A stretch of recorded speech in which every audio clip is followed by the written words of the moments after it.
नमस्कार दोस्तों, welcome back to my YouTube channel. आज एक बार फिर से हम अपने यूट्यूब चैनल के माध्यम से हम आपको बताएंगे कि हम कहाँ तक इस चैप्टर में पहुँच गए हैं। तो पहले दिन हमने जो आपको लेक्चर बनाया था वो था फूड एंड न्यूट्रिशन के बारे में। दूसरा जो बनाया था वो था आपका हेल्थ एंड डिसीजेस के बारे में। तीसरा जो हमने लेक्चर बनाया था वो था आपका इम्यून सिस्टम के बारे में कि इम्यून सिस्टम क्या होता है, कैसे काम करता है, कैसे हमें बाकी डिसीजेस से बचा के रखता है। फिर एक वीडियो बनाया था हमने एड्स एंड कैंसर के बारे में। ये दो ऐसी बीमारी है जिनका कोई इलाज नहीं है और अगर ये किसी को हो जाता है तो लगभग डेथ सर्टेन रहती है इस केस में। आज हम जो टॉपिक पे वीडियो बनाएंगे वो है ड्रग एंड एडोलेसेंस, मतलब कैसे युवा पीढ़ी ड्रग्स की तरफ भाग रही है, नए नए ड्रग्स ट्राई कर रही है, कैसे उनको मजा आ रहा है, क्यूरियोसिटी आती है कि जाने की आखिर इसको स्नॉटिंग करने के बाद या ड्रिंक करने के बाद कैसा मतलब फील होता है। तो उसके बारे में हम आज एक वीडियो बनाते हैं। तो आज का जो वीडियो रहेगा हमारा वो पूरा का पूरा टारगेट रहेगा ड्रग्स, अल्कोहल और एडोलेसेंस, इन तीन टॉपिक्स की तरफ। तो सबसे पहले हम ये जान लेते हैं कि ड्रग होता क्या है। ठीक है, तो ड्रग अगर कहा जाए तो एक प्रकार से क्या है, केमिकल है और वो मेडिसिन भी हो सकती है। कोई भी मेडिसिन भी ड्रग हो सकती है। सब के सब कैसे होते हैं, केमिकल नेचर के होते हैं। और इनको ड्रग तब कहा जाता है जब जैसे आप कभी बीमार पड़ते हैं तो आप डॉक्टर के पास जाते हैं, डॉक्टर आपको एक प्रिस्क्रिप्शन देता है जिसके ऊपर RX लिखा रहता है, ऐसे है ना। इसका मतलब इसके नीचे जो भी चीजें लिखी हैं वो डॉक्टर ने आपको प्रिस्क्राइब किया है, रिकमेंडेशन फॉर, ठीक है, ये आपको प्रिस्क्राइब की गई हैं। और इनका डोज डिसाइड रहता है कि आपको एक टैबलेट सुबह, एक शाम को लेनी है, एक ये दोपहर में बस लेनी है, ये खाली पेट लेनी है, ये रात में बस लेनी है।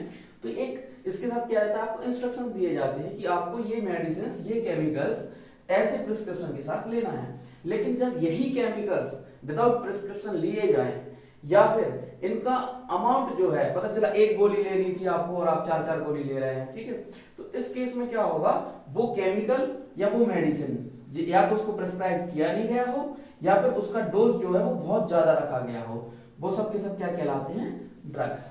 ठीक है, तो आपको समझना है कि drugs are the chemicals which are not prescribed and which are used non intentionally, मतलब उनके पीछे कोई कारण नहीं होता है उनको लेने का, लेकिन वो ली जाती है। ठीक है, अब जैसे केमिकल है, कोई भी मेडिसिन है अगर, तो वो मेडिसिन आपकी फिजिकल हेल्थ को या फिजियोलॉजिकल हेल्थ को ठीक करेगा, ठीक है। लेकिन अगर यही वो ड्रग है तो उस काम तो वो सेम करेगा, लेकिन क्या करेगा, उसको एक्स्ट्रा बिहेवियर शो करेगा।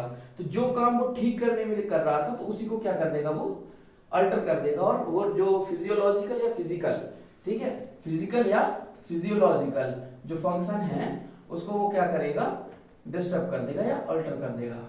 ठीक है, तो वो फिजियोलॉजी या फिजिकल को चेंज कर देगा। ठीक है, और आप अगर कॉमनली बात करते हैं जितनी भी मेडिसिन होती हैं वो ड्रग्स तो है ही, और इसके अलावा कुछ ओपियोइड,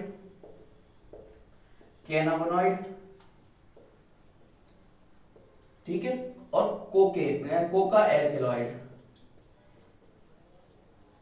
ये कुछ ऐसी केमिकल्स की वो है, केमिकल्स हैं जो ड्रग्स में बहुत ज्यादा यूज किए जाते हैं। लेकिन अगर इन्हीं को प्रिस्क्राइब करके लिया जाए, एक प्रॉपर एप्रोप्रिएट अमाउंट में लिया जाए, तो वो ड्रग एज अ मेडिसिन भी काम करेगा। ठीक है, तो इनको हम एक एक करके देखते हैं कौन कौन से ऐसे केमिकल्स हैं, कहां से इनको लिया जाता है, कैसे इनको लिया जाता है और इनका इफेक्ट क्या होता है एज अ ड्रग। ठीक है, एक एक करके हम देखते हैं। तो जैसे हमने बताया कि 3 क्लासेस हैं, ओपियोइड, कैनाबिनॉइड और कोका एल्कलॉइड। इनको हम देखते हैं कि इनके सोर्स क्या है और इनको कैसे लिया जाता है और इनके इफेक्ट क्या है, एक एक करके। तो आइए सबसे पहले हम देखते हैं ओपियोइड। किसको, ओपियोइड। ठीक है, ये जो ड्रग है इसका दूसरा नाम भी है diacetylmorphine, diacetylmorphine, diacetylmorphine, ये इसका केमिकल नाम है या इसको दूसरा बोला जाता है। इसको लिया जाता है पेपेवर सोमनीफेरम, पेपेवर सोमनीफेरम,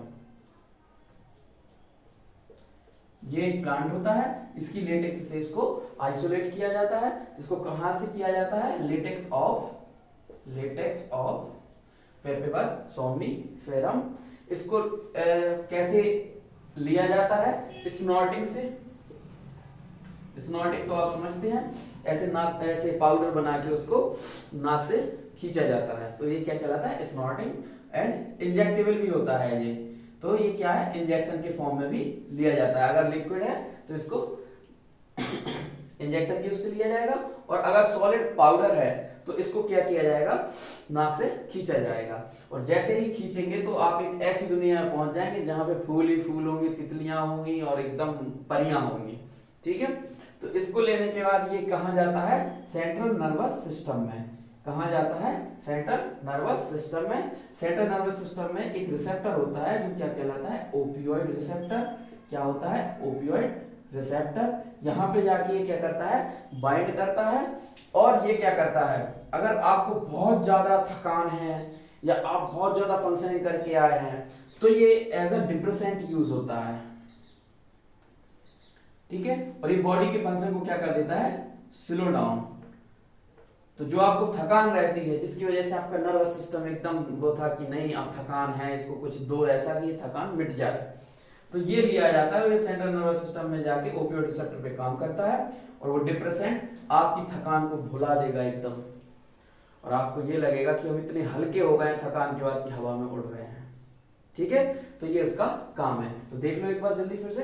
ओपियोइड, इसका दूसरा नाम है डाइएसिटिल मॉर्फिन। इसको लेटेक्स ऑफ पेपेवर सोम्निफेरम, इसको याद रखना है। इसको पूछा जाता है कि opioid is generally isolated from, तो आइसोलेटेड फ्रॉम पेपेवर सोम्निफेरम। और इसको स्नॉटिंग के माध्यम से लिया जाता है अगर पाउडर है, और अगर लिक्विड है तो इसको इंजेक्शन के उससे भी इंट्रावेनसली दिया जाता है।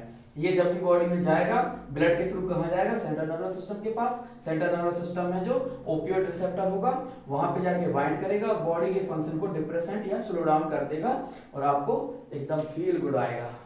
ठीक है, चलिए तो उसके बाद दूसरा देखते हैं। ठीक है, तो आपने एक देखा ओपियोइड, उसको क्या किया जाता है? पाउडर के माध्यम से लिया जाता है। ठीक है, हाँ चलिए दूसरा देखते हैं। दूसरा ड्रग जो है वो है कैनाबिनॉइड। कैनाबिनॉइड, ठीक है, ये भी एक ड्रग की कैटेगरी है। इसको इससे ये जहां से मिलता है उस प्लांट का नाम है कैनाबिस सैटाइवा। क्या नाम है? Cannabis sativa. आपने बहुत कॉमन नाम सुना होगा धतूरा। धतूरा जो शंकर जी को चढ़ाया जाता है ना, तो ये धतूरा जो है वो इसी फैमिली का आदमी है, तो ये इसी का ही एक जैसे है। इसको लिया कैसे जाता है? ओरल इंजेक्शन, मतलब चबाया जाता है, खाया जाता है। ठीक है, और अगर ये पाउडर फॉर्म में मिला तो इसको इनहेलेशन, इसको सूंघा भी जाएगा। ठीक है, स्नॉटिंग एक अलग चीज हो जाती है, आपको पाउडर सीधा अंदर लेना है, और इनहेलेशन में मतलब आपको सिर्फ उसको पास में रख के सूंघना है। ठीक है, और जैसे ही आप सूंघेंगे तो ये क्या करेगा? आपका कार्डियोवास्कुलर सिस्टम जो है, कार्डियोवास्कुलर सिस्टम मतलब आपका जो ब्लड है, हार्ट को जैसे ही मिलेगा पहुंचने के बाद हार्ट एकदम तेज भकाभक पंप, ब्लड को एकदम पंपिंग करके, ठीक है, और इतना ज्यादा आपके बॉडी में ब्लड सर्कुलेशन किया जाएगा, इतने ज्यादा हार्मोन्स रिलीज होंगे कि आपको एक समय पे फील कैसा आएगा? Feel top of the world.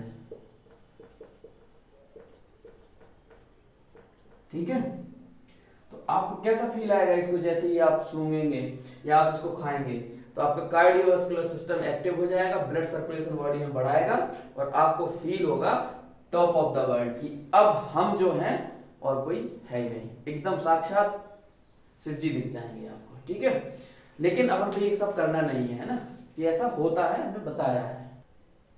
और इसको जब आपकी बॉडी में जाएगा तो एकदम ऐसी फीलिंग आएगी साला अपनीच भगवान है और कोई है ही नहीं, ऊपर से देखोगे नीचे तुच्छ प्राणियां घूम रहे हैं, आपको बिल्कुल ऐसी फीलिंग आएगी, है ना। लेकिन अपन को ये सब करना नहीं है, ये तो सिर्फ पढ़ना है कि और लोगों को बचाना है जो लोग करते हैं। ठीक है, तो ये कैनाबिनॉइड आपका यहाँ खत्म। तो चलिए हम तीसरे ड्रग के पास पहुंचते हैं और उसका नाम है कोका एल्केलॉइड।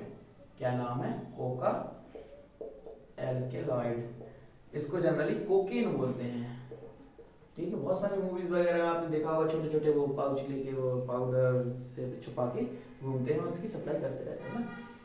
तो इसको कहाँ से लिया जाता है? इसको ऑब्टेन करने के लिए एक प्लांट है एरिथ्रोजाइलम कोका। क्या नाम है? Erythroxylum Coca.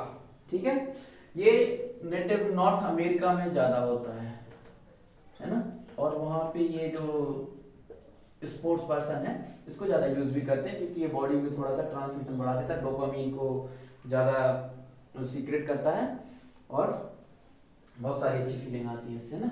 इसको लिया कैसे जाता है? ये पाउडर रहता है, तो इसको कैसे लिया जाता है? स्नोटिंग। बढ़िया एक करेंसी वाला कागज का नोट निकालो, अच्छा एकदम कड़क, और पाउडर रख के सूंघ लो। ठीक है, और जैसे ही आप सूंघेंगे ये आपके बॉडी में जाएगा और ये डोपामीन के साथ छेड़खानी करेगा। डोपामीन आपको पता है ये न्यूरल ट्रांसमिशन में बहुत ज्यादा हेल्प करता है। तो जैसी डोपामीन को करेगा तो जो सिग्नल ट्रांसमिशन है आपकी बॉडी में, सिग्नल ट्रांसमिशन वो बढ़ जाएगा, आपकी बॉडी को ज्यादा सिग्नल्स मिलने लगे हैं, और जितने ज्यादा सिग्नल्स मिलेंगे और तो आपको कैसी फीलिंग आएगी? यूफोरिया। ठीक है, आपको जो फीलिंग आएगी वो कैसी होगी? यूफोरिया वाली, कि अब हम जो हैं, ठीक है, अब कोई नहीं है। ठीक है, आप एनर्जेटिक फील करेंगे, थकेंगे नहीं जल्दी। कैसा फील करेंगे? एनर्जेटिक, आपको थकान नहीं होगी, कितना भी काम कर लो। और हेलुसिनेशन फीलिंग होगी, हेलुसिनेशन। हेलुसिनेशन का मतलब आप एक कपोल कल्पना में खो जाएंगे, जहां पे आपको सिर्फ आप देखेंगे और कुछ नहीं होगा। आप ऊपर से देखेंगे तो बहुत सारे तुच्छ प्राणी आपको ऐसे दिखेंगे। तो ये आपका कोकेन है, जो एरिथ्रोजाइलम कोका से आइसोलेट किया जाता है। नॉर्दर्न अमेरिका में बहुत ज्यादा होता है, इसको स्नॉटिंग के माध्यम से लिया जाता है। ये डोपामीन को अफेक्ट करता है, जो सिग्नल ट्रांसमिशन को इंक्रीज करेगा। यूफोरिया, एनर्जेटिक फील करोगे और हेलुसिनेशन आपकी बॉडी में आ जाएगा, और आप एकदम जो आप हो वो कोई नहीं है और ना ही कोई हो सकता है। ठीक है, तो ये तीनों यहाँ पे खत्म। तो अभी तक जितने हमने ड्रग्स पढ़े हैं ये तीनों के तीनों बहुत ज्यादा रिस्की हैं और ये इजीली अवेलेबल नहीं होते हैं, इसलिए ये थोड़ा सा बड़े बड़े पार्टियों में ज्यादा यूज किया जाता है। और जो बहुत कॉमन चीज है वो है स्मोकिंग, जो हर जगह अवेलेबल होती है, हर नुक्कड़ गली चौराहे पे आपको मिल जाएगा। तो स्मोकिंग में 4-5 कैटेगरी है। सबसे पहले तो है टोबैको। टोबैको स्मोकिंग में जैसे कई लोग सिगरेट पीते हैं, है ना, और अगर ज्यादा सिगरेट अवेलेबल ना हो तो लोग फिर बीड़ी भी पीते हैं। तो इसमें जो बेसिक जो है इसको लेने का वो है निकोटीन। क्या है? निकोटीन। ठीक है, ये गांव वगैरह में इसको खाया भी जाता है, और अगर जो ज्यादा समय तक खाता है तो उसको अगर इसको खाया जाता है, च्युइंग है ये, तो इससे क्या होता है? ओरल कैंसर हो सकता है। और अगर इसको स्मोक में यूज किया जाता है, स्मोकिंग में, तो इससे क्या हो जाता है? Lung cancer. ठीक है, तो इससे दोनों टाइप के कैंसर हो सकते हैं। आपने देखा भी होगा, कभी भी मूवी देखने जाओ तो मूवी से पहले वो ऐड आता है हमेशा ही, मुकेश वाला, तो वो यही था। ठीक है, लेकिन अपन को ये नहीं करना है। ठीक है, अब ये निकोटीन चाहे आप इसको चबाओ और चाहे इसको स्मोकिंग करके खाओ, तो ये कहाँ जाएगा? आपका एड्रीनल ग्लैंड को, किसको? एड्रीनल ग्लैंड को अफेक्ट करेगा। अब एड्रीनल ग्लैंड से नेफ्रिन, एपिनेफ्रिन दोनों टाइप के जो हार्मोन रिलीज होंगे वो कहाँ जाके अफेक्ट करेंगे? हार्ट को। किसको? हार्ट को। ये क्या करेगा? ब्लड प्रेशर को बढ़ाएगा, ब्लड प्रेशर को बढ़ाएगा और हार्ट बीट को भी बढ़ाएगा, है ना। तो जो काम आप नहीं कर पा रहे थे, जिसमें मन नहीं लग रहा था, अब आपकी बॉडी में इतनी एनर्जी आ जाएगी, एकदम हार्ट अच्छे से ब्लड पंपिंग कर रहा है, ब्लड प्रेशर आ गया, आपके अंदर तंदुरुस्ती आ गई, फुर्ती आ गई। जो काम करने में आपका मन नहीं लग रहा था अब वो लगने लगेगा। और ऐसे काम करते करते धीरे धीरे आपको क्या हो जाती है? इसकी आदत पड़ जाती है। तो बहुत सारे लोग होते हैं जो पढ़ते रहते हैं, आधा घंटा हुआ नहीं कि लगेगा कि थोड़ा सा फूंक के आते हैं, और जैसे ही उन्होंने फूका फिर 1 घंटे पढ़ लेते हैं, है ना। तो ऐसे ही बहुत सारे, जैसे जो लोग ड्राइविंग ज्यादा लंबी लंबी करते हैं तो उनको भी क्या है, कई लोग बोलते हैं कि नींद की प्रॉब्लम की वजह से मतलब तंबाकू वगैरह खा रहे हैं ताकि, और लेकिन होता यही है कि वो अगर तंबाकू खाएंगे उसकी एड्रिनल ग्लैंड्स एक्टिव होगी, नेफ्रिन एपिनेफ्रिन दोनों हार्मोन रिलीज होंगे और हार्ट पे इफेक्ट करेंगे, ब्लड प्रेशर हार्ट बीट को बढ़ाएंगे, तो वो अलर्टनेस थोड़ा सा बढ़ जाती है। ठीक है, और अगर कोई कंटिन्यूअसली स्मोकिंग करता है तो उसको लंग कैंसर हो सकता है। लंग कैंसर के अलावा एक बीमारी और होती है ब्रोंकाइटिस। ये एक प्रकार से क्या है, एलर्जी है। आपने देखा होगा कि जो ट्रैकिया जहां से डिवाइड होती है, इस रीजन को हम क्या बोलते हैं, ब्रोंकस। इस रीजन को क्या बोलते हैं, ब्रोंकस। तो यहाँ पे क्या होता है, डिपोजिशन शुरू हो जाता है, धीरे धीरे स्वेलिंग आती है, तो प्रॉपर एयर नहीं पहुंच पाती है, सांस फूलना, ये सब प्रॉब्लम शुरू हो जाती है। इसके अलावा एक बीमारी और एम्फाइसीमा, ये भी स्मोकिंग की वजह से होती है, ठीक है। और बहुत सारी हार्ट की डिसीजेज भी हैं जो लंबे समय तक स्मोकिंग करने से हो सकता है, क्योंकि हार्ट जितना काम नहीं करना था, आपने निकोटीन दे दे के उससे एक्स्ट्रा काम करवा लिया है। अब जितना ज्यादा आप एक्स्ट्रा काम करवाओगे तो हार्ट उतनी जल्दी क्या होगा, कमजोर पड़ जाएगा, ठीक है।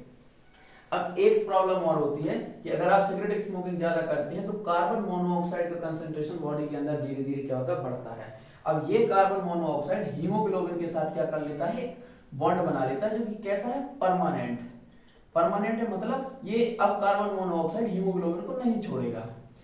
तो एक समय बाद क्या होगा, जब कार्बन डाइऑक्साइड ज्यादा बढ़ जाएगा तो हीमोग्लोबिन का जो कंसंट्रेशन है वो क्या हो जाएगा, डिक्रीज हो जाएगा, कम होने लगेगा। और कम होगा तो आपको एक प्रॉब्लम होगी जिसका नाम है एनीमिया, ठीक है। क्या प्रॉब्लम है, एनीमिया, क्योंकि आपके अंदर कार्बन मोनोऑक्साइड ने हीमोग्लोबिन को कैप्चर करके रखा है। अब हीमोग्लोबिन फिर से फ्री नहीं है कि वो और ऑक्सीजन को ले जाए, और धीरे धीरे हीमोग्लोबिन का कंसंट्रेशन कम होगा, एनीमिया होगा, और ज्यादा लंबा समय हो जाएगा तो हाइपोक्सिया भी जनरेट हो जाएगा, ब्लड के अंदर मतलब बॉडी के अंदर ऑक्सीजन की कमी होगी, ठीक है। तो ये सब से अपन को क्या करना है, बचना है। अब स्मोकिंग में केवल निकोटीन को ही यूज नहीं करते हैं, कई लोग और भी हैं जो हशीश, चरस और गांजा, हेरोइन, ये सब यूज होते हैं। तो आपको याद रखना है कि स्मोकिंग में मतलब कौन कौन यूज होते हैं, स्नॉटिंग में कौन कौन यूज होते हैं, इंजेक्शन में कौन कौन यूज होते हैं। तो निकोटीन, हशीश, चरस, गांजा, हेरोइन, ये सब क्या है, आपके स्मोकिंग में यूज होते हैं ना। तो आगे चलते हैं, देखते हैं कि कैसे लोगों को लत लगती है, ठीक है। तो अब हम बात करते हैं ड्रग एंड एडोलेसेंस, मतलब ड्रग्स और ये युवा पीढ़ी है, इसके बारे में। अब इनको कहां से लगता है कि हमें ड्रग्स लेने चाहिए, तो पहला रीजन है क्यूरियोसिटी। कई लोग जानने की इच्छा रखते हैं, ठीक है, कि कैसे लोग ड्रग्स लेते हैं। उनने जैसे मूवी वगैरह में देखा कि जैसे एक संजू मूवी आई थी रणबीर कपूर की, उसमें वो मतलब जैसे ही उसने स्नॉटिंग की और एक अलग लेवल में है, तो बहुत सारे लोगों को वहां से क्यूरियोसिटी आई होगी कि यार एक बार हम भी करके देखते हैं कि यार कैसा लगता है, ठीक है। तो ये क्यूरियोसिटी को खत्म करने के लिए कई बार क्या होता है, क्यूरियोसिटी मिली, उनको मजा आया, एक दो बार और किया, और ऐसे कर करके उनको क्या हो जाती है, लत लग जाती है, ठीक है। दूसरा एडवेंचर, कुछ लोगों को लगता है कि आज कुछ तूफानी करते हैं और तूफानी के चक्कर में कर लेते हैं ड्रग्स, और एक दो बार करेंगे, मजा आएगा, फिर उनकी बॉडी की वो रिक्वायरमेंट बन जाएगी कि उनको चाहिए है, ठीक है। कुछ लोग होते हैं एक्सपेरिमेंटेशन वाले। एक्सपेरिमेंटेशन मतलब पता चला सिर्फ ड्रिंक करते थे, अल्कोहल, शराब पी लेते थे कभी दोस्तों के साथ अब उन्हें कहीं बाहर गए, देखा कि एक और अलग टाइप का है जो ऐसे लिया जा रहा है, फिर उनको कहीं ना कहीं लगेगा कि यार एक बार एक्सपेरिमेंट करके हम भी देखते हैं कि आखिर कैसा लगता है। तो कई लोग ये एक्सपेरिमेंटेशन के चक्कर में भी इसके उसमें फंस जाते हैं ना। चौथा है कि इनको मतलब परसीव्ड किया जाता है, परसीव्ड बेनिफिट। इनको कई लोग ऐसे बता देते हैं कि भाई एक बार दारू पी के देखो कितना अच्छा लगता है, और ऐसे कर करके वो लोग उस चक्कर में फंसने लगते हैं, ठीक है। कई लोग इसको ये भी बोलते हैं कि हम स्ट्रेस में थे या प्रेशर में थे तो हमने लिया, अब थोड़ा सा अच्छा लगने लगा है, स्ट्रेस खत्म। लेकिन स्ट्रेस खत्म नहीं होता है, आंख बंद कर लेने से बिल्ली नहीं चली जाएगी। तो ये लोग सोचते हैं स्ट्रेस में है, 2 पैग लगाओ, खत्म स्ट्रेस। लेकिन जब वो 2 पैग का असर खत्म होगा तो स्ट्रेस फिर एज इट इज रहेगा, है ना। तो ये भी है। कई लोग एपियर कूल देखते हैं, शादी आदि में गए, देखते हैं कि वहां पे यार कुछ लोग थे जो एक अलग दुनिया में थे, बहुत अच्छे लग रहे थे, एकदम कूल फील कर रहे थे। कूल मतलब ठंडा नहीं, कूल मतलब एकदम चिल, कि हमें मतलब ही नहीं है क्या हो रहा है ना। तो उनको भी लगा कि यार इसको लेने के बाद हमें भी लगेगा कि यार हम भी अच्छे कूल दिखेंगे, ठीक है। तो इस चक्कर में भी कई लोग होते हैं। कई लोग क्या होते हैं मतलब सोशल मीडिया, इस पे कई लोग मतलब ऐसा, कई बार ऐसा उड़ती उड़ती खबरें आती हैं कि इससे ऐसा वैसा, तो लोगों को अंदर से लगने लगता है कि यार ये अच्छी चीज़ होगी जब तो इन सब बातों में होता है। क्योंकि कई लोग यूट्यूब में फेमस होने के लिए ये सब डालते रहते हैं ना कि पैक बना के और ये सब कर रहे हैं, तो ये नहीं होना चाहिए। और एक होता है फैमिली बैकग्राउंड, कि आपका फैमिली बैकग्राउंड कैसा है, उस हिसाब से भी कि आपके माँ बाप आपको थोड़ा बहुत केयर में रखते हैं, या माँ बाप खुद ही पता चला कि पहले से 2 पैग लगाते हैं तो वो क्या ही बोलेंगे। तो इस टाइप से बहुत सारे ऐसे हैं कि जिसमें अपना युवा पीढ़ी फंस जाता है। तो एक बार फिर से देखते हैं क्यूरियोसिटी लोग, है ना। तो कई लोगों को क्यूरियोसिटी होती है, कई लोगों को एडवेंचर करने का मन होता है, कई लोग नए नए एक्सपेरिमेंट्स करते हैं, किसी को मतलब उनके गलत बेनिफिट बता दिए जाते हैं कि भाई अच्छा लगता है करके देखो। कई होते हैं कि स्ट्रेस में लेते हैं या प्रेशर रहता है, फैमिली मतलब या तो एकेडमिक हो सकता है, जॉब का हो सकता है, कुछ भी। कुछ लोग कूल देखने के लिए कि अरे हम करके आए हैं अच्छा लग रहा है ना। कुछ लोग गलत सोशल मीडिया के चक्कर में फंस जाते हैं तो वहां से भी करने लगते हैं। और कई लोग मजबूरी में शुरू करते हैं लेकिन बाद में उनको मजा आने लगता है ना। तो ऐसा नहीं कहें कि मजबूरी में शुरू करो बाद में मजा आए। तो ये सब कारण है, आपको इन सबसे बचना भी है। खुद एक अवेयरनेस होनी चाहिए ताकि आप इन ड्रग्स से दूर रहें। तो कई लोग जैसे इस चक्कर में फंस जाते हैं कि वो ड्रग्स की आदत लग जाती है, तो उन लोगों को जब छोड़ते हैं ड्रग्स तब भी बहुत प्रॉब्लम जाती है। और ऐसी कंडीशन होती है कि वो छोड़ना चाहते हैं पर छोड़ नहीं पाते हैं, क्योंकि उनकी बॉडी की वो रिक्वायरमेंट बन जाती है ना। एक होती है जरूरत और एक होती है आदत। तो जरूरत उनकी बन चुकी है इसलिए अब वो छोड़ नहीं पा रहे। पहले उनकी आदत लगी है, आदत जब तक थी जब तक वो छोड़ सकते थे, लेकिन जब वो जरूरत बन गई तब नहीं छोड़ सकते हैं। और जब वो जरूरत बन जाती है और नहीं छोड़ पाते हैं तो ऐसे समय पे क्या होता है, बॉडी एक रिएक्शन शो करती है जिसको क्या बोलते हैं, विथड्रॉल सिंड्रोम। क्या बोलते हैं, विथड्रॉल सिंड्रोम, है ना। मतलब छोड़ने में क्या सिम्टम्स आ रहे हैं वो होते हैं विथड्रॉल सिंड्रोम। तो अगर जो अच्छे खासे लत लग चुकी होती है और वो छोड़ना चाहें, और अगर वो 4-5-6 दिन छोड़ भी लेते हैं तो उनको एक प्रॉब्लम होगी जो होती है एंजाइटी, चिड़चिड़ी छूटेगी उसको। आपने संजय मूवी में भी देखा होगा, वो बहुत अच्छे से दिखाई गई है ड्रग्स के बारे में कि एंजाइटी आती है। आपके आसपास जो होगा आप उससे लड़ाई कर लोगे, पता चला घर में अगर आपको कैद कर दिया जाए, घर में मम्मी पापा सब लोग हैं तो पता चला आप मम्मी से लड़ाई कर रहे हो, है ना। पापा से तो नहीं लड़ोगे क्योंकि वो अभी कूट के रख देंगे। तो इसलिए क्या करते हैं, वो मम्मी से लड़ाई करते हैं जनरली, या छोटे भाई बहन उनसे लड़ाई करेंगे। मतलब जहां वो जीत पाएंगे वहां, उनको ये भी पता रहता है नशे के बाद कि हम यहाँ कूट दिए जाएंगे, इसलिए वहां जाके वो करते भी नहीं, है ना। तो एंजाइटी, घबराहट होगी, उनको एकदम लड़ाई करने का मन करेगा। एक नोजिया, ये प्रॉब्लम भी होती है कई लोगों में कि मतलब एक अंदर से घबराहट सी होगी कि या तो उल्टी हो जाएगी या मतलब ये अंदर की घबराहट है। एंजाइटी में अब आदमी एग्रेसिव सो होगा, लेकिन नोजिया में अंदर अंदर घुटेगा आदमी की यार अब तो ऐसा लग रहा है कि अगर नहीं मिलेगा तो उल्टी हो जाएगी, है ना। शेकीनेस, बॉडी में ऐसी कपकपाहट रहेगी, वो इसलिए रहेगी कि थोड़ा सा डाल दो तो एकदम बॉडी चलेगी, है ना। और स्वेटिंग, पसीना आएगा, है ना। तो उनकी बॉडी, क्योंकि अंदर ये नोजिया चल रहा है बॉडी के अंदर, एकदम एड्रिनल ग्लैंड बोल रही है कि नहीं कुछ तो आने दो ना यार, हम कैसे काम करेंगे ना। तो ये स्वेटिंग भी होगी उसकी वजह से। तो ये सब सिम्टम्स जो हैं ये क्या है, विथड्रॉल सिंड्रोम है।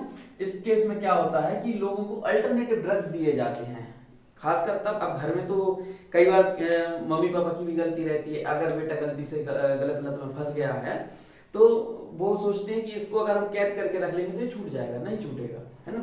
तो इसलिए उसके लिए क्या बनाए जाते हैं, रिहैब सेंटर बनाए जाते हैं। तो इनमें इनको भेजा जाता है ना। यहाँ पे जो ट्रेंड लोग रहते हैं जिनने इसके बारे में स्टडी की हुई थी कि कौन से ड्रग्स की इसको लत है, तो उसके अल्टरनेटिव ड्रग्स होते हैं जो कि बेनिफिशियल भी होते हैं और काम वही करेंगे लेकिन बॉडी को हार्म नहीं पहुंचाएंगे, है ना। तो अल्टरनेटिव ड्रग्स से इनको क्या किया जाता है, ट्रीट किया जाता है। और समय समय पे योगा, मेडिटेशन वगैरह दिया जाता है। और जो लोग वहां पे रिहैब सेंटर में रहते हैं तो वो धीरे धीरे करके उनको ये सब चीज़ें नहीं आती हैं और आराम से वो ड्रग्स की लत छोड़ भी देते हैं ना। तो आपको ये नहीं करना है कि किसी को लत लग गई है तो उसको पकड़ के एकदम धर लिया कि अब साले तुम्हें बाहर नहीं निकल लेते, अब तुम करके दिखाओ, तो वो नहीं छोड़ पाएगा। वो जिस दिन भी छूटेगा वो फालतू में एग्रेसिव भी होगा, लड़ाई करेगा, गाली गलौज करेगा। इसलिए उसको समझना पड़ेगा क्योंकि वो तो लत में है, आप नहीं है, तो उसके साथ गुस्सा ना दिखा के आपको उसके साथ क्या करना पड़ेगा, कैसा ट्रीटमेंट करना पड़ेगा जो उसके लिए बेनिफिट हो, आपके लिए बेनिफिट है ना। तो अब हम देखेंगे इसके बाद कि अगर कोई अल्कोहल या ड्रग्स ज्यादा लेता है तो उसके अंदर कैसे बिहेवियर चेंजेस होते हैं। चलिए हम देखते हैं इसके बारे में। बचो ठीक है, तो अगर कोई बंदा है जो एकदम लत आ चुकी है उसके अंदर, तो उसके अंदर क्या बिहेवियरल चेंजेस आएंगे। तो पहला है reckless behaviour. Reckless behaviour, reckless मतलब एकदम वो कैसा हो जाएगा, लापरवाह टाइप का, उसको परवाह नहीं रहेगी किसी चीज की, है ना। और वायलेंस हो जाएगा, एकदम लड़ाई करने के लिए घूमेगा कि आओ हम बता रहे हैं तुम्हें, ठीक है। अब अगर किसी को एक्सेसिव डोज दिया जाता है तो कई बार क्या होता है, कोमा भी हो जाता है या डेथ भी हो जाती है, ठीक है।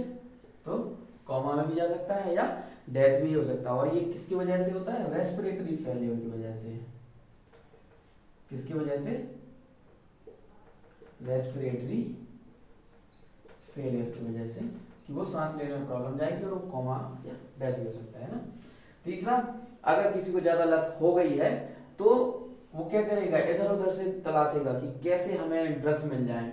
और अगर वो इंजेक्टेबल लेता है तो वो सिरिंज जो रहेगी अगर वो कंटेमिनेटेड हुई, अगर वो सिरिंज कैसी भी कंटेमिनेटेड हुई तो उसको HIV वगैरह भी हो सकता है या हेपेटाइटिस भी हो सकता है।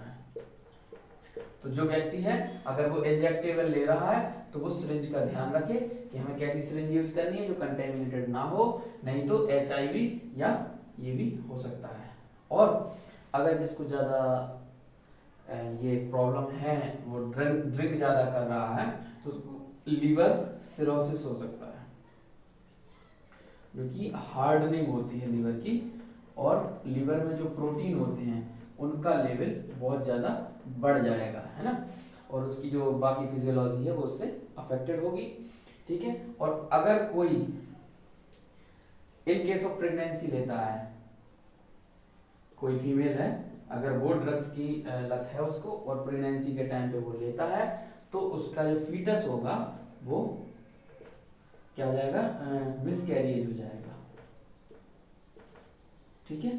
तो ये सब बातों का ध्यान रखना है कि अगर आप ले रहे हैं ड्रग्स या अल्कोहल ज़्यादा अमाउंट में तो क्या क्या चेंजेस हो सकते हैं। वो रेकलेस बिहेवियर होगा, लापरवाही आ जाएगी, वायलेंस कॉज करेगा, एकदम लड़ने के लिए घूमेगा, ज़्यादा डोज हो जाएगा तो कोमा भी हो सकता है, डेथ भी हो सकती है। अगर इंजेक्टेबल ले रहा है नसों में इसके सिरिंज के माध्यम से तो वो सिरिंज कंटेमिनेटेड अगर हुई तो दूसरी बीमारियां भी हो सकती है जैसे HIV एड्स या हेपेटाइटिस। और अगर लंबे समय तक ड्रिंक कर रहा है तो लीवर सिरोसिस, हार्डनिंग हो जाएगी लीवर में, और प्रोटीन का जो अमाउंट होगा बहुत ज़्यादा बढ़ेगा जो बाकी फिजियोलॉजी को भी अफेक्ट करेगा। और अगर प्रेगनेंसी के केस में किसी फीमेल ने ड्रग्स की लत लगा ली है तो उसका जो फीटस होगा उसका मिसकैरेज हो जाएगा और मे बी कि आगे फर्दर कंसीव भी ना हो, है ना। तो इन सब बातों का ध्यान रखना है अपन को। और कई बार क्या होता है, ये मत समझना कि मिसकैरेज हो ही जाता है, इससे कई बार फीटस में एबनॉर्मलिटी आ जाती है ना। तो कोई अगर ये सोचे कि हमें मिसकैरेज करना है तो हम एकदम अल्कोहल को लें और ये हो जाएगा, तो ये नहीं होगा, है ना। कभी हो सकता है लेकिन मोस्टली चांसेस ये होते हैं कि फीटस में एबनॉर्मलिटीज आ जाती हैं। पता चला कि वो पूरा बेबी बन गया लेकिन उसकी हाथ की उंगली नहीं है या कुछ भी चेंजेस हो सकते हैं ना। तो इसको ऐसा ना लें कि मिसकैरेज करने के लिए हम अल्कोहल ले लें, है ना। तो इस चीज का सावधानी भी रखना है। अब कोई भी व्यक्ति है जो ड्रग्स जिसको लत लग चुकी है तो उसको हम कैसे पहचानेंगे, है ना। तो सबसे पहला, अगर वो स्कूल में है या कॉलेज में है तो पहला तो ये होगा कि उसका जो एकेडमिक परफॉर्मेंस है वो धीरे धीरे खत्म होने लगेगा, क्योंकि वो हर कोई राजू रस्तोगी तो होता नहीं है ना एकदम रणछोड़ दास छाछड़ होता है कि एग्जाम के एक दिन पहले भी पी और टॉप कर गए, है ना। तो पता चला रणछोड़ दास छाछड़ के साथ में वो राजू रस्तोगी, फरहान कुरैशी फालतू में पिस गए थे ना। तो धीरे धीरे आप देखेंगे स्कूल कॉलेज वगैरह में अगर जो होगा उसको ड्रग्स की आदत होगी तो उसकी एकेडमिक परफॉर्मेंस गिरने लगेंगे। लेकिन इसको ये मत समझना कि किसी के एकेडमिक परफॉर्मेंस गिर रहे हैं तो वो ड्रग्स ले रहा है, तो ये भी नहीं समझना है।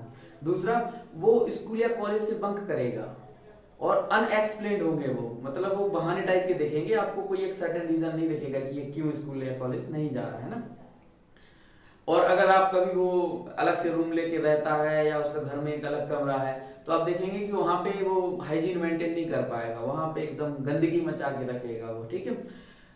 और कई बार क्या होगा, वो विड्रॉल फील करेगा, मतलब दूर रहना चाहेगा, आइसोलेशन में रहेगा, डिप्रेशन भी हो सकता है उसको कि एकदम शांत शांत रहे, है ना। या कई बार क्या होगा कि ड्रग्स लेके आएगा तो एकदम एग्रेसिव बिहेवियर शो करेगा। तो इन सब बिहेवियर को अपन को पहचानना है और समझना है कि सामने वाला जो अपने पास है, जो अपना शुभचिंतक है, उसके लिए कि वो ड्रग्स में कहीं आ तो नहीं रहा है ना।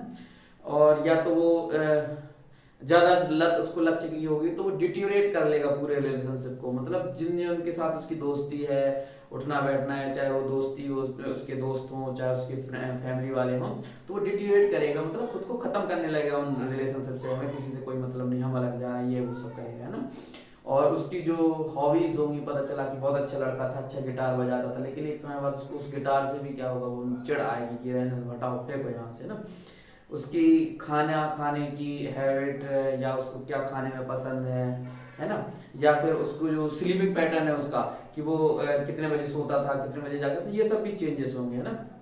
उसके वेट में फ्लैक्चुएशंस आएगा, हो सकता है एकदम से वेट गेन करे या एकदम से वेट लॉस करे। खाना खाने में तो भूख जो है उसकी वो या तो कम सकती है या ज्यादा सकती है ना। और जब ज्यादा ही लत लग जाएगी तो अब एक समय आएगा कि जब उसको पैसों की जरूरत पड़ेगी उस ड्रग्स को खरीदने के लिए या एल्कोहल को खरीदने के लिए, तो हो सकता है वो चोरी करना भी सीख जाए। तो ये भी कॉमन सिम्टम है जो किसी एक आदमी है जिसके अंदर लत है उसके अंदर आ सकता है, ठीक है। तो अपन को ये सब सिम्टम्स को देखना है और ध्यान में रखना है, सामने वाले को बचाना है। तो अगर कोई व्यक्ति है जिसको ये लत लग चुकी है तो उसको अपन बचाएंगे कैसे और उसको कैसे कंट्रोल करेंगे कि वो फर्दर और ज्यादा ड्रग्स लेना शुरू ना करे। तो पहला है इसमें अवॉइड पीयर प्रेशर। उसके साथ वालों का जो प्रेशर है, कोई उसके ऊपर प्रेशर तो नहीं कर रहा है, या उसके ऊपर क्या प्रेशर उसको समझना पड़ेगा, उसको हटाना पड़ेगा। ऐसा नहीं है कि कोई छोटा बच्चा है बेचारा, वो कॉलेज में पढ़ रहा है, एक बार फेल हो गया, मम्मी पापा ने दे धन के कूट दिया उसको।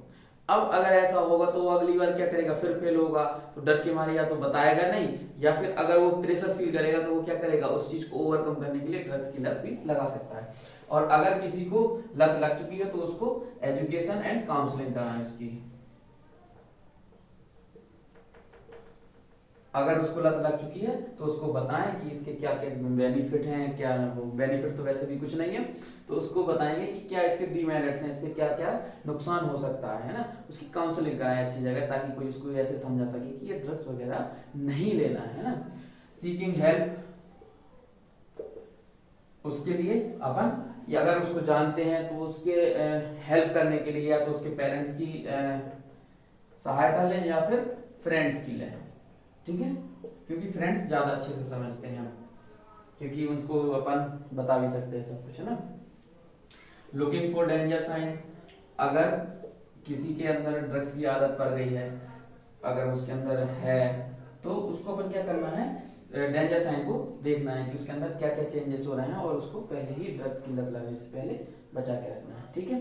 या आप क्या कर सकते हैं, प्रोफेशनल या मेडिकल हेल्प भी ले सकते हैं, प्रोफेशनल एंड मेडिकल हेल्प। तो आपको ये भी लेना है कि अगर जरूरत पड़ी तो मेडिसिनल हेल्प भी लेंगे, ताकि सामने वाला ड्रग्स की लत को छोड़ दे, ठीक है। तो आज ये चैप्टर हमारा पूरा कंप्लीट हो गया, जिसमें food, nutrition, health, diseases, immune system, AIDS, cancer और ये अल्कोहल, ड्रग्स और एडोलेसेंस, इसके बारे में पूरा कंप्लीट कर लिया है। अब इसके बाद जो हमारा नया चैप्टर शुरू होगा वो होगा जेनेटिक्स का। यहाँ तक अगर किसी को कोई प्रॉब्लम हो तो आप कमेंट्स में लिख सकते हैं, और जिनको इनके क्वेश्चन की पीडीएफ चाहिए है वो आप अपने ईमेल आईडी के माध्यम से हमें अपना मतलब कमेंट्स के माध्यम से ईमेल आईडी प्रोवाइड करा दीजिए, हम आपको इसकी पीडीएफ प्रोवाइड कराएंगे। और जिन लोगों ने अभी तक चैनल को सब्सक्राइब नहीं किया है तो उनसे एक बार फिर से हम बोल रहे हैं कि चैनल को सब्सक्राइब कर लीजिए, ताकि आगे जितने भी हम लेक्चर्स बनाएंगे तो वो आप तक सबसे पहले पहुंच जाएं, और जितना ज़्यादा से ज़्यादा हो सके दोस्तों के बीच में शेयर करें और वीडियो को लाइक करें।